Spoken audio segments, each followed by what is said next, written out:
Okay, so yesterday I watched a video from Charlie. I watch his stuff from time to time. I find it interesting. It was titled This Needs to Stop. And in the video, he was talking about the fact that there are certain gyms where somebody will walk over and ask, "Hey, are you using this machine?" And the person who asked, "Hey, are you using that machine?" will then wind up getting shamed on TikTok to hundreds of thousands of people. And I kind of did what I did when I read Wikipedia from time to time, which is go down a rabbit hole of clicking on one thing to another, to another, to another, to another. And somehow I ended up on this corner of the internet. This is on academia.stackexchange.com. It says, "Need help with students who've turned my class into a dating service." And it kind of depressed me. And I just wanted to kind of discuss it with you guys to see what you thought on this and whether or not I was being unreasonable with some of my impressions as I read through this article. And I'll link it down below for anybody who wants to follow along. So let's read through this, and you tell me if you think that I'm losing my mind. So it says, "Hi, I'm a professor at a local university. I'm passionate about teaching, and I'm proud to teach 100-level science and mathematics courses to young and aspiring students. Some senior engineering students created a sort of dating service/app. Quote, how I met my future wife. That's not the actual name, but it's close enough. It advertises itself as a way for smart young guys to meet, quote, potential marriage material, end quote, by helping them socialize with young, cultured, educated women. It works by aggregating diversity data my university publishes. This data is intended to help make a case for having more women and minorities in STEM courses so that post-university, we have a more diverse representation in the worlds of science, business, and engineering. These senior engineering students used it to create a database of courses that are statistically likely to have a large proportion of young women from certain cultural backgrounds. The stated goal of the app is to produce a list of courses that would be easy for engineering majors to excel in effortlessly, where the majority of the class is young women that would not necessarily find the class easy. It basically puts engineering majors in a position to ingratiate themselves with a large pool of potential mates, and even guides users through getting reduced tuition or even taking the course for free, like auditing the course. Take it for free, but it doesn't affect your GPA, so it prevents students from gaming the system and boosting their GPAs with easy courses. A number of 100-level science courses are having record levels of senior-level STEM students auditing these courses, and a number of female students have approached me noting that they are disgusted and uncomfortable with the amount of leching taking place. Edit. There are no unwarranted advances, but it's painfully oblivious to some students what it is that is taking place. So one of the key questions that I have here, is this from students who are the objects of the person's desire, or is this the students that are not getting attention that are complaining? If somebody is receiving advances that they find to be unwanted or unsolicited advances, and there are guys going over and say, "Hey girl, you want tutoring?" then obviously that's disgusting. That should stop. That's the type of shit that just makes the class worse for everybody, and they should by all means, get them in trouble for it if they're doing weird shit like that. But that is radically different than watching other people receive advances that didn't find it disgusting. I'll give you an example from, I'll give you an example from my own business, just to make this as fair as humanly possible. If for anybody who's not aware, I have a receptionist at the store that's radically more handsome than I am. I'll put up a picture up here so you could see. In my opinion, he kind of looks like a young version of Benjamin Bratt from his character on Law and Order. Maybe I'm being a little generous there with it, but in all seriousness, if you just search through my reviews, if you just look for the word cute, every single review that mentions somebody cute is somebody usually talking about Kevin. Like there's this review here, knowledgeable, fast, and cute. Also, the guys that work there are totally cute. Coming in cute guy did not disappoint. Every single time we get a 5-star review where a woman is mentioning somebody who's cute, they're always talking about Kevin nonstop. And every now and then, if I just happen to be in the front, I'll hear them flirting with Kevin and hitting on Kevin. I personally may find it disgusting because it's Kevin. I don't know. It's weird. It's weird watching women flirt with him. And, part of it may just be my aggravation that they're paying attention to Kevin instead of me. But that doesn't mean that the interaction that is going on there between Kevin, who's happy to be flirted with, and the woman who's obviously happy to be flirting with Kevin and leaving a 5-star review saying that he's good looking, seem to be having a mutually, consensually beneficial interaction with each other. There's a radical difference between Kevin saying, "That customer is harassing me, that's gross," and me saying to the two people that are happily talking to one another, "I find that gross because I'm alone." That's radically different there, and that's something that kind of needs context before, really condemning those particular students. Again, this is really one of those things where are the people that are mad here, again, are these the people that are not getting attention, or are these the people that are getting attention that are saying they don't like it? Again, there's a massive difference between, oh, okay, let's share a lab table. So here's, I don't know, I'm going back to like high school lab. Okay. Oh, so here's how you make the incision on the frog so that there isn't a bunch of explosion stuff here, exploded stuff here, and then you make a funny comment. She laughs, she makes another comment, you laugh at that, and you're having fun, and the person next to you is pissed off by themselves versus a guy going up and saying, "Hey girl, want me to cut open your frog? If you know what I mean? Like there's a radical difference between those two different types of interactions, and you can't really tell exactly what it is from that post. This has been edited since I last looked at it. There are no unwanted advances. Okay. There are no unwanted advances. I'm still, again, it needs context. You need to see what they were doing, but I'm very much so struggling to see the problem here. It's also demoralizing, several of them, since we routinely have classes where a young man is leading open labs as if they're a teacher somewhere, a teacher themselves, in order to wow their female classmates, offering private, free tutoring sessions. Some of the students in my course take up these offers, and this further demoralizes other female students seeing this happen, as in only attractive women are offered tutoring sessions. Yeah, where do you... Again, how obnoxious is this really then becomes the question. There's a difference between, by the way, I tutor, my name's Lewis, and, something like, me making a comment like, hey girl, I tutor. By the way, I offer private tutoring back in my private dorm where I don't have roommates. Here's a condom. Again, there's a radical difference in the way that you're asking. This can either be friendly, nonchalant, completely not suggestive in any way, and helpful, or it could be radically disgusting. And this really is one of those things where the devil is in the details, and because we do not have any details, I really do have to lean on this comment that the person who posted this here said, which is there are no unwanted advances. I'm gonna base it on their own words here. There are no unwanted advances when going over whether or not this is a horrible thing. Some of the students in the classes take up these offers, and this further demoralizes other female students seeing this happen, as in only attractive women are being offered tutoring sessions. Okay, here's the unpopular part. Life is not fair. I went to college. I went to high school. There were men that were not 5'6" that went to my college. There were men that went to my college that were better looking than me. And they tended to get more attention. There were doors that opened for the people that were attractive, socially, well composed, that were not closer to the ground than they were to the ceiling when it comes to these types of things. My boss is worth over $1 billion at the new company that I work for, and he has doors that open for him that don't necessarily open for me.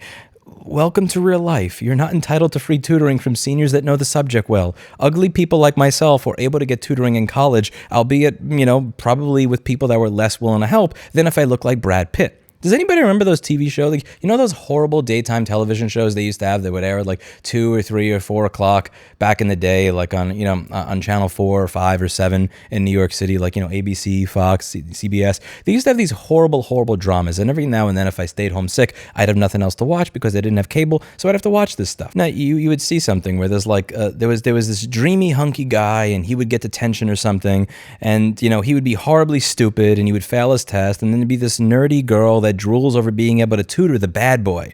This was a meme 30 years ago, and it seemed to be totally acceptable with reverse genders. It's yes, I genuinely don't know what to say there. A senior might be more willing to offer, who's not a tutor, not a professional tutor, not signed up as a tutor with the school, might be more open to offering free tutoring services to somebody that they found attractive than somebody they didn't. Now, if this is somebody whose job it is to provide tutoring services for the school, if they're changing the priority of people they're offering tutoring to as a result of this, if they're changing their pricing in any way, shape, or form as a result of this, by all means, kick them out of the university. But if somebody's saying, hey, by the way, on my free time, I'm open to doing this, if there's no one wanting advances, and again, they're not being creepy with the whole, hey, I got a dorm, and nobody else is in it. Want to learn how to cut the frog properly, if you know what I mean? Cut the frog? Again, by all means, toss those people out of the university. Toss them onto I-35 yesterday with all the ice and snow. But I don't see that in the details here. This is further compounded by the condescension involved. One admitted user of the app has told me this material that others struggle with is easy, and I'm doing it for laughs and phone numbers. How can I stop this? People ordering the course don't have to take the exams or attend regularly. They can showboat in a course that's easy for them at zero risk or cost to themselves. I have no means to kick people from the course despite this obvious behavior, and people abusing the course can basically come and go as they please. And again, I'd really like to know how you define abuse. A lot of context is missing. The university administration refuses to acknowledge the problem even exists, mostly to my knowledge because they don't want to admit fault or harm being caused by publishing such granular diversity reports. A few fellow professors either find it comical or are happy that there are open labs that are so filled with volunteer tutors, a perk to them, I guess. So you have labs that are filled with people who want to volunteer. And again, if they're not being creeps, if there are no unwanted advances, if they're not being weirdos, if they're saying, oh, by the way, this is how I would do this. So I don't know, this is how you mix this chemical with that chemical so it doesn't explode out of your test, whatever. Is that the worst thing in the world? Is it the worst thing in the world? Is it the worst thing in the world that they want to be around other women at the university that they find attractive and talk to them? Again, there's this idea, I get it. With this thing over here, I get it. You're not supposed to talk to women at the gym. You're not supposed to talk to women at the gym, even if what you are asking is literally, are you using this machine? I get it. That's where we are in society. You can't talk to somebody at the gym even to say, hey, are you using this machine? You're supposed to apparently just walk up to the machine at the gym, just kick the person's stuff off of it and start using it immediately. And if they complain, say, F you. But are we really at the point where you're not allowed to go to a college course? You're not allowed to sit in that college course and then just so happen to say, if you know the subject matter well and the person next to you is struggling with it, I just so happen to know the subject matter. If you want to discuss it in the library, we can do that. Maybe I'm getting old. Again, I'm 34. I tried college when I was 18 and 19 years old, long time ago. Maybe things have changed. I scheduled a morning meeting with a senior colleague who has helped me with hard problems in the past, sort of the go-to guy when things get rough. My husband and I have a long, serious talk with him, and it's been clear that the university won't help me with this, as it would mean a black left eye for them, and I'd be tossed to the wolves on the left and the right. If I want to pursue this further, I have to be prepared to forfeit my career, credibility, blackballed in the industry, and face lawsuits and slap attacks from the university. With our combined salaries, my husband and I are barely making ends meet. My only real recourse is to counsel my students, while hoping that the app eventually gets more unwanted attention. In short, the problem left to solve itself, while numerous female students endure even more adversity in a STEM program intended to help them. The adversity involved here appears to be having somebody ask if you want tutoring. I'm going to say this as somebody that has 1.7 million subscribers that occasionally has had people show up to his work and his house. Rejecting people is a life skill. I wish I had learned this skill a little bit earlier rather than a little bit later. I was socially awkward and weird. But of all the adversities to deal with, getting offered free tutoring. Again, the second that they cross the line, become pushy or weird, there is talk of unwanted advances, effing fry them. Toss them on I-35 with the black eyes yesterday, and let the trucks have their way with them, truly. But until then, this just seems to be going a little bit far. And again, as it says in this post, this might be hard as no unwanted advances are taking place. We are simply having students excelling at the course and drawing in a crowd. I should have been more clear with my Leching comment. This is from the original poster. This is not even from somebody else. There are no unwanted advances, but it seems harassing in nature. My unpopular opinion? This sounds like hating. Again, this sounds like when a cute girl in the front of the store is flirting with Kevin, because let's face it, he's more charming and more handsome than I am by a far margin.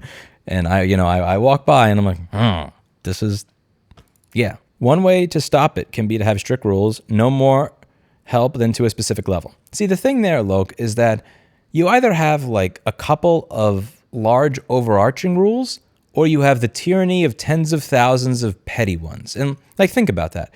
You can only, like, no more help than to a specific level. Okay, what is that level? How do you define it? What does that mean? Like, again, how do you figure out if I actually have some sort of interest one way or the other in this woman that is in my class?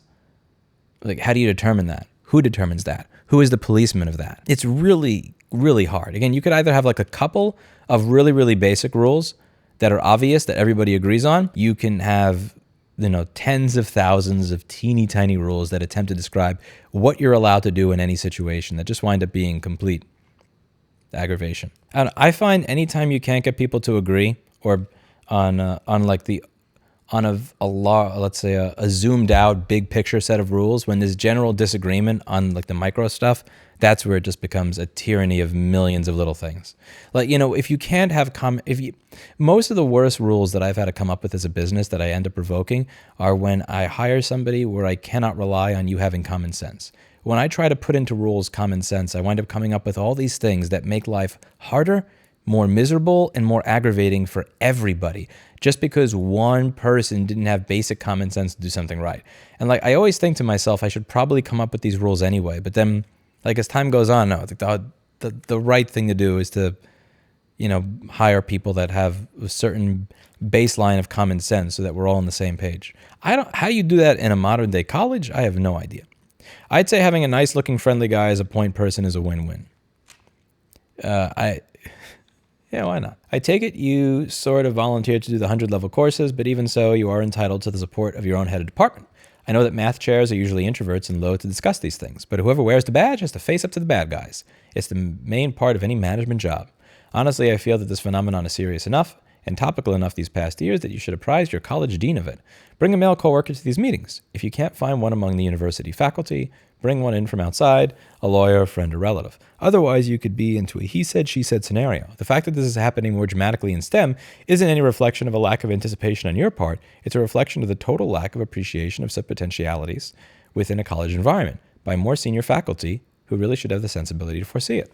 So don't entertain any response from a university that posits this as, quote, your problem. Thank you, Unicorn. I feel that despite your willingness to undertake these 100-level courses, you will have to threaten to abandon the university's official arrangements for them and offer more selective alternatives elsewhere, plus the real possibility of bad local publicity for the university before the university takes serious action to sort out the Kennedy boys in these classes. Okay, I can understand the idea that if you've told your boss about it, and your boss should either say, no, this is okay, or yes, this is okay, here's why. No, this is not okay, here's why. Or at least have some qualifiers, like ask, okay, give me an example of how they are presenting. Okay, that's a problem. Or give me an example of one of the presentations they made. Okay, no, that's not a problem at all. There's no issue with that. Rather than just say, deal with it. Like, I agree that the manager or the boss or the department head should at least come to you and say, okay, can you tell me exactly what's going on? Can you tell me the manner in which it's going on? Does it fit this basket or this basket? Because if it fits this basket, it becomes a problem. If it's this basket, that's just called having a college that has more than one gender and people socializing with one another. Deal with it. And if the manager or the college is not willing to deal with it, then that's a serious issue. Okay, so the professor commented on that comment by saying, I've already asked one colleague who usually has no problem playing the heavy, but he apologetically noted that this isn't the hill he wants to die on. The university is doubling down on their diversity publication program being a 100% absolute net plus for students. Pranksters are perverting the program. Right-wing relation is guaranteed. It feels like we're stuck between deliberately ignorant fools on the left, hostile bigots on the right, and profiteering riffraff pranksters in the middle. Okay, so on the left, now I understand what she's saying when she says I'm stuck between the left and the right. I understand just how much of a political powder keg this is. The people that tend to be left-wing ideologues might say things like, there's no way that there could be any issue or any way people could game the system by us completely publishing diversity data for who is taking what classes and how we're pushing them in this way of direction. There's no way that any of the data that we released has any downside whatsoever that we should possibly try to mitigate. And then people on the right may wind up turning it into a culture war issue because they are already very angry at what goes on college campuses and say things like, college mad that boys talk to girls because they don't want people to be talking on campus if they're from a different gender or whatever, turning it into some sort of spectacle because that would be what kind of gets people to watch, and with completely ignoring the fact that, yes, there is the small potentiality that young, horny men might have said something inappropriate to a woman. So this is all the potential to be this horrible political powder keg where nobody actually cares about the details, nobody actually cares about how this professor taught her course, and nobody cares what the students are actually doing. It's the perfect stage for everybody to project their own ideas of what is wrong with the world, how things should be, and how they think things are on the actual situation, which would really suck for that particular professor, especially if they're not in a position to have their career ruined by this type of crap. So I get it. Like, politically in our charged environment, you're really screwed one way or the other from both sides. And as I said, this is why it really matters. Like, how is this actually happening? Again, are they just saying, oh, by the way, okay, this chemical doesn't mix with that one, but it does mix with this one. And, I have a method that I use for remembering these things. Here's the I don't know, the Roy G. Biv kind of thing that I use for whatever the hell, I don't know. For like, here's what I use for remembering this particular thing. By the way, I offer free tutoring, and I'm going to be in the library during lunch. Like, there's that, and then there's, hey girl, want to learn some chemistry? Because I think we got some chemistry. And again, the former, cool. The latter, yeah, like, okay, maybe that's crossing a line. Like, maybe if women say the latter is making them feel uncomfortable, by all means, kick those fucks out of class. If the former is making them feel uncomfortable, that's a you problem. Like, you have to be willing to engage with basic fucking socialization if you're an adult in the real world. But again, we don't have those details. And what I find very often, and I think what they're afraid of here, is that people are going to jump to a specific conclusion based on their own political leanings, based on the articles they read, based on their own temperament, rather than ask for the details. I really don't, and that's the problem that I have here, is there's not enough detail. Like, there's really not enough detail here to be able to tell whether the completely okay thing is happening or the completely unacceptable creepy shit is happening. Contact your school's Title IX coordinator. All schools that receive federal funding in the U.S. must have one. Since the situation is creating an adverse experience for the women in your class, it is likely in violation of Title IX. According to the Department of Health and Human Services, prohibited discrimination can include engaging in gender-based or sexual harassment, such as making unwelcome sexual comments, advances, and/or name-calling on the basis of sex. Okay, however, as has been stated by the professor in this case, as it says, this might be hard as no unwanted advances are taking place. We simply have students excelling at the course and drawing in a crowd. I should have been more clear with my Leching comment, a quote from the original poster. They also say, federal courts and agencies have found that Title IX prohibits sex-based harassment, including sexual harassment, when such harassment is sufficiently serious as to limit the ability to participate in and benefit from a program or activity. Now, again, this really depends on how we define harassment. If we define harassment as, hey girl, you want to learn some chemistry? Because I think we got some chemistry. We could consider that harassment. However, if a man says, to their lab partner or whatever, oh, by the way, it's totally understandable that you messed up these two chemicals mixing together. It actually mixes with that one. Here's how I remember it. I have a handy thing. By the way, if I do tutoring in the library at 3:00 on every Wednesday, if you're open to it. And then the woman says, yeah, that would be great. And then some woman from the other table is staring over like, he didn't offer it to me. That's not harassment. If somebody is being creepy to you, we can call that harassment. But if you're mad that somebody else had a positive social interaction and you didn't, the fact that other people are having a positive social interaction is not harassment to you. And if you consider it harassment, that's a you problem. But again, this is seriously needing in detail, and the lack of the detail is, the lack of detail is the troubling part here. But again, I think everybody knows one of these people. Everybody has dealt with this, not even romantic situations, not even romantic situations. Again, if you walk into my store virtually any time of the day, you will see people that they're busting their ass, they're doing work. We have a very large queue, and we have, in my opinion, we have damn good ratings. If you Google us, you'll see that we have very good ratings that I think that we have earned from making happy lots of customers. 4.9 stars, 1,538 reviews, lots of, again, these literally go back to 2009. But everybody in the store is kind of laughing, they're joking around. Every now and then you may see somebody throw a paper ball at somebody else, they'll laugh, they'll tell a joke. And every now and then, like once a month, somebody will walk in that's just effing miserable. They are unhappy. They hate their life sucks. And because their life sucks, they get mad anytime they see somebody else having a happy interaction. So they'll actually expect that the people in my store become more miserable because they're miserable. And like you'll feel how uncomfortable it is. They'll look every time somebody like laughs or tells a joke, in the background. This is like having fun, or like, I don't know, if Steve like hits Dan in the back and is like, no way. Like they'll just look at them both like, how dare you have fun in my presence? Can't you tell that I'm not having fun? You're not supposed to have fun either. Other people enjoying their life, there's not harassment to you. Like, again, there's a clear-cut difference between these two. And the fact that we're even getting to the point of discussing federal statutes without knowing the details is scary to me. Note that even though your institution might not be officially endorsing this behavior, that they still have a legal responsibility to act if the environment is affecting students' ability to participate. It is natural for administrators to try to ignore problems, but they will likely become much more responsive if they hear that complaint through this channel, since it means their funding could be on the line. If this fails, you could also try making a complaint directly to the Office for Civil Rights at the Department of Health and Human Services before we even have details on the type of socialization that's occurring. God. Edit. In response to the clarification in the comments, I'd like to add a few things. Even if there's no legal Title IX violation, the Title IX coordinator and any associated offices at your school can likely help you to navigate the situation. They're the ones with the expertise. I don't know what the situation is at your school, but the Title IX office at my school encourages people to come to them with concerns, even if there's no blatant abuse, even if each individual student's behavior is entirely benign. That doesn't mean it isn't a Title IX issue. The tyranny of many rules. Even if each individual student's behavior is entirely benign. AKA, even if they're doing nothing wrong, that doesn't mean that it's not a federal issue. It can apply to situations where the collective behavior of the young students creates an adverse environment. Attitudes about this have changed quickly over recent decades, so you may find the Title IX office takes this more seriously than your colleagues. Oh my God, I feel bad for people going to colleges these days. Even though you have not heard any complaints about harassment may still be happening, especially outside the classroom. Students tend to be afraid to speak up about this kind of thing. The fact that you've heard complaints is significant. There is already a significant power dynamic between a senior and a younger student. But in this situation, you have younger students relying on older students for academic support.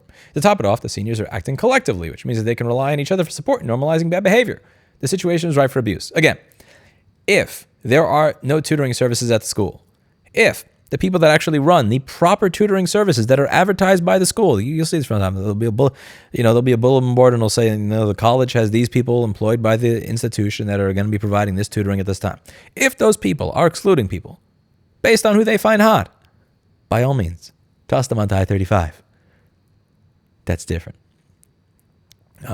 This may be hard as no unwanted advances are taking place. We simply have students excelling at the course and drawing in a crowd. I should have been more clear with my Leching comments. Still, it seems harassing in nature. Again, this is what the seams mean. What does the seams mean, brah? What seams mean? What seams mean? What does seams mean? No unwanted advances, but it seems harassing. There's nothing bad going on between the customer that's clearly flirting with Kevin and Kevin that's clearly enjoying being flirted with, but it seems bad because nobody's flirting with me. This is probably not something you could fix on your own. It's fairly typical behavior among undergraduate men in some places, hence the lack of support from colleagues. Note that the origin of Facebook was similar to this. But your female students are in without agency. It is they that will/can be negatively affected by boorish and sexist behavior. And it is they who can actually have an effect on fixing the problem, possibly a bigger effect than you could have. Individuals, however, will have little effect. A group of them can make a difference, perhaps with your guidance. If you meet with a few of them who might be inclined to organize something, then your change has a chance to happen. They can collectively provide pressure on administration, as well as disfavor on the boors. And for those who will remain in academia, a community of peers is a good thing to have. In short, rather than trying to protect them, show them that... Oh, am I on the right page? Yeah. Show them that they can protect themselves and how they might go about it. Become a mentor to the students you have. You won't always be there, even if you could do it on your own in this case. Support organizations are pretty common, actually, especially in places and situations without official recognition of such problems. One issue not addressed in the above is the question of people seeing your course as easy, given their own background and taking it for credit and affecting the curve. One solution is to not use curve grading at all. Make it possible for every student to get full marks or 0 marks, depending on only what they do and not what others do. If someone has to fail so that someone else can get full marks, then you have an inherently unfair system. I've written about that other places here. See this question in my own answer on another site for an example. But you can also include elements in your grading scheme that would be disfavored by lazy students. One possibility is to have students give a lecture on some topic after a week's notice and preparation. There are others possible if you put your mind to it, but taking a few easy for them quizzes and exams isn't going to make your course desirable for the students for which it is designed and less desirable for others. Actually, a fairly thoughtful answer. All a fallout of the outrage generation. Everything is a problem, even if it's not, says Hannah Anderson in my chat. Surprised. I'm surprised. I was expecting to hear some more pushback. When I was in college, we met as small groups for tutoring. Male, female, all of us together from the class. There was no weird issues about who was helping whom. Probably a different time. You really just should have some baseline level, okay, what are we talking about? What are you actually talking about? The first question that I would have as a manager of my own business is explain explicitly what happened with very great detail. And before you explain what happens, just so that I'm not biased by it, let me explain to you what is okay, what is ideal, and what is unacceptable. And then, after you tell me what happened, we will try to figure out which basket this fits in. Do large groups of people genuinely believe that I have to take a class that I don't actually have to take, that I already took, just for the chance to talk to a woman who doesn't actually want to talk to me? Like, I don't know if that's sad or not. Like, on one hand, okay, if you're interested in chemistry, okay, you did research. Where can I find women that are interested in chemistry? Oh, the women who are taking this chemistry course. Like, again, people will say, well, you're just interested in her because of what she wore, or, her appearance or something. They're actually going for women based on similar interests, similar courses, but I don't know. Seems weird. 2023 is weird. We have this very rosy memory of how the past used to be, but sometimes I wonder, like, was it?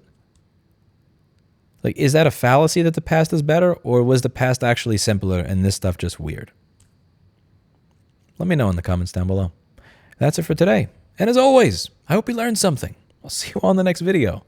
I learned that I'm happy I dropped out of college 17 years ago. I'm happy I never went back. See you in the next one. Bye now.